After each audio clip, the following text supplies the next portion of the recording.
Pada tahun 2020, Pertubuhan Kesihatan Sedunia telah mengisytiharkan tentang situasi pandemik akibat penularan sejenis virus baharu iaitu wabak COVID-19 yang telah memberi kesan langsung terhadap semua sektor termasuk sektor pendidikan di Malaysia.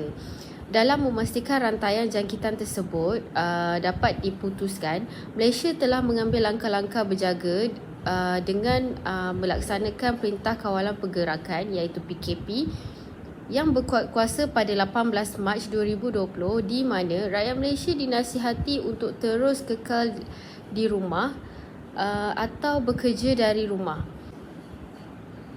Implikasinya, Kementerian Pendidikan Tinggi telah mengambil inisiatif agar semua pembelajaran dan pengajaran dijalankan secara dalam talian dan semua aktiviti PDP bersemuka ditangguhkan.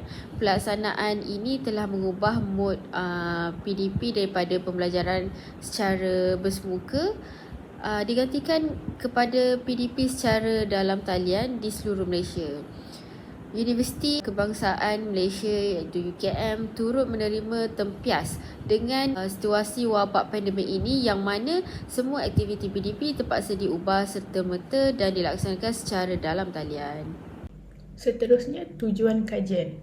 Kajian ini dijalankan adalah bertujuan untuk mencapai 3 objektif yang telah dikenal pasti, iaitu pertama, menganalisis faktor yang mempengaruhi pemilihan pelajar prasiswa UKM terhadap jenis mod pembelajaran secara dalam talian. Yang kedua, menghuraikan kesan pemilihan mod pengajian dalam talian terhadap kualiti graduan pada masa kini. Dan yang ketiga, menghuraikan keberkesanan kaedah pengajaran dan pembelajaran dalam talian terhadap pelajar prasiswa UKM. Batasan kajian.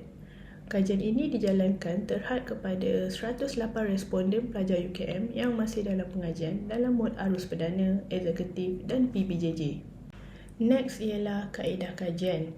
Kajian ini melibatkan beberapa kaedah iaitu yang pertama ialah kaedah kualitatif. Kajian ini menggunakan instrumen borang soal selidik yang menggunakan perisian Google Form.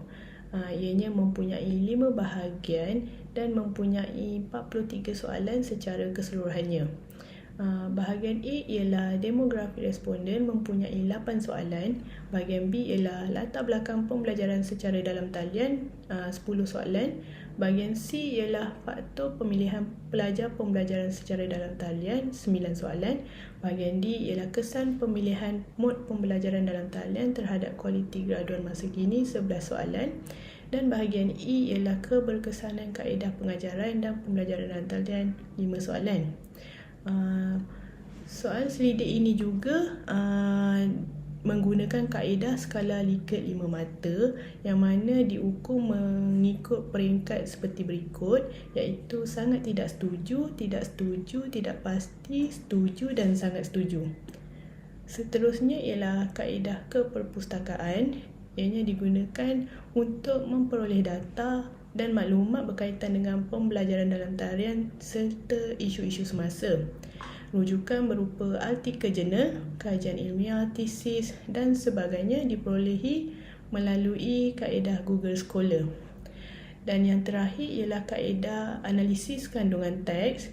Ia digunakan dengan menganalisis dan mentafsir artikel-artikel kajian lepas berkenaan dengan tajuk kajian. Maklumat yang bersesuaian diperoleh dari artikel tersebut dimasukkan di dalam bahagian perbincangan kajian. Pengkaji telah memilih sebanyak 15 artikel kajian lepas untuk menambahkan maklumat berkaitan tajuk kajian. Okey, bagi sorotan kajian lepas, kumpulan kami telah memilih 15 jenis artikel daripada jurnal yang berbeza yang berkaitan dengan jenis mod pembelajaran iaitu pembelajaran secara bersemuka dan juga pembelajaran dalam talian. Dan berikut adalah sebahagian daripada sorotan kajian lepas kami. Yang pertama adalah menurut Amani Nawi dan Umi Hamidatun, motivasi pelajar berada pada tahap yang tinggi terhadap penggunaan aplikasi Microsoft Teams walaupun menghadapi pelbagai cabaran semasa pembelajaran dalam talian. Di samping itu, menurut Roselia Haizah Abdul Razak dan Nur Farahana Muhammad Rusli menyatakan bahawa keberkesanan pembelajaran dalam talian dipengaruhi oleh sikap dan penerimaan pelajar itu sendiri terhadap amalan pembelajaran dalam talian. Dan seterusnya, menurut Iswandi Harahan dan penulis di samping penulis bersama menyatakan tahap pencapaian akademik pelajar berada pada tahap yang baik apabila tahap efikasi kendiri pelajar itu tinggi. Dan akhir sekali, menurut Rafizah Muhammad, majoriti pelajar cenderung memilih pembelajaran secara bersemuka berbanding pembelajaran dalam talian kerana tahap kepuasan pelajar mengikuti kelas dalam talian itu dipengaruhi oleh tahap kelajuan capaian internet.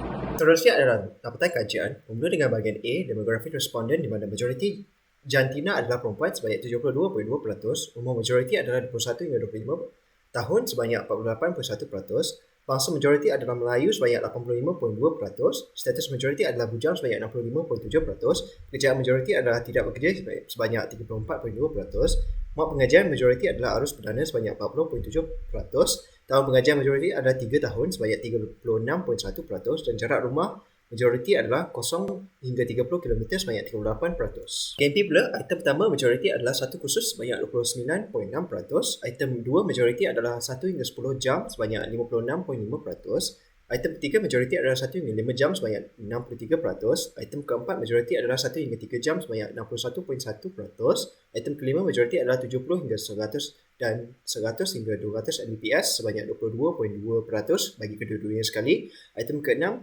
sehingga ke-10 majoriti adalah ya sebanyak 90.7%, 73.1%, 56.5% dan 72.2%. Bahagian C pula soalan 1 hingga 3 majoriti jawab setuju sebanyak 39.8%, 43.5% dan 38.9%. Manakala soalan 4 hingga 9 majoriti jawab sangat setuju sebanyak 48.1%, 47.2%, 47.2%, 46.3%, 50% dan 44.4%. Bahagian D pula soalan 1 hingga 5 majoriti jawab setuju sebanyak 47.2%, 42.6%, 35.2%, 36.1% dan 39.8%. Manakala soalan 6 majoriti jawab tidak pasti sebanyak 26% dan soalan 7 hingga 11 majoriti jawab setuju sebanyak 42.6%, 43.5%, 34.3%, 41.7% dan 41.7%. Bahagian E pula soalan 1 hingga 5 majoriti jawab setuju sebanyak 47.2%, 58.3%, 60.2%, 54.6% dan 57.4%. Seterusnya ialah topik perbincangan. Kita akan membincangkan tentang 3 tujuan utama kaji selidik ini, di mana tujuan 1, faktor yang mempengaruhi pemilihan pelajar prasiswazah UKM terhadap pembelajaran secara dalam talian. Berdasarkan caratapai tersebut, antara peratusan yang tertinggi memihak kepada faktor yang membawa kepada fleksibiliti seorang responden jika pembelajaran secara atas talian ini dijalankan. Mengikut kajian oleh Azlina binti Mursyidi, Hanim binti Muhammad Khalid, Azurhani binti Bahari pada tahun 2020 di dalam satu kajian yang meninjau tahap penerimaan responden kajian di Politeknik Sarawak terhadap pembelajaran dalam talian semasa pandemik COVID-19. Antara faktornya adalah penjimatan tenaga, belanja petrol dan tol, juga masa sekiranya pembelajaran secara dalam talian dijalankan. Jika diambil kira ke-44% faktor ini, ia akan membawa kepada faktor pemberat di mana responden berasa sangat setuju untuk menjalankan pembelajaran secara dalam talian dengan peratusan sebanyak 50%, 48.1% dan 47.2% secara masing-masingnya. Tujuan kedua, kesan pemilihan mod pengajian dalam talian terhadap kualiti graduan pada masa kini.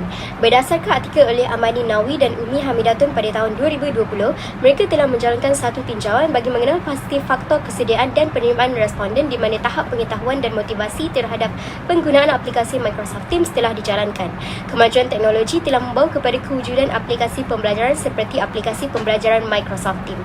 Hasil tinjauan mendapati responden kajian memberikan respon yang positif terhadap tahap kesediaan dan penerimaan, di mana sebanyak 42.6% responden bersetuju dengan aktiviti-aktiviti yang dijalankan oleh pensyarah semasa kuliah dalam talian sangat efektif. Tujuan ketiga, keberkesanan kaedah pengajaran dan pembelajaran dalam talian terhadap pelajar prasiswazah UKM.